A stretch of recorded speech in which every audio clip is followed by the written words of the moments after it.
Welcome back. I am here in very cold Jackson, Wyoming for the holidays, and yesterday I went skiing, and it was a very new thing for me. I was brand new, and of course there are going to be parts of my body that were used and abused yesterday all day long.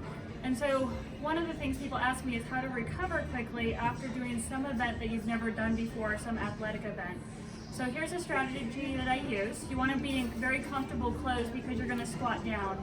If you have knee pain, I'll show you in a second on what to do if you have knee pain. But if you have no other actual knee pain and have no trouble squatting, you want to find a pole or something to grab onto. You're going to get your weight in your heels and you're going to squat down in this position and you're going to sit here and breathe. And you want to do it for about 2 to 3 minutes. Weight on your heels. Your knees come together and close to your chest, and you sit back and just breathe.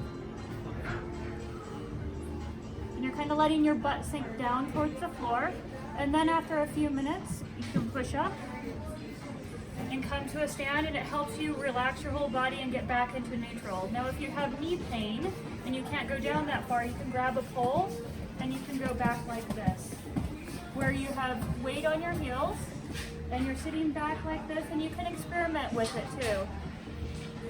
But those are some exercises that you can do to help you recover from any type of athletic event or any soreness throughout your body. I hope that helps. See you next week. Bye.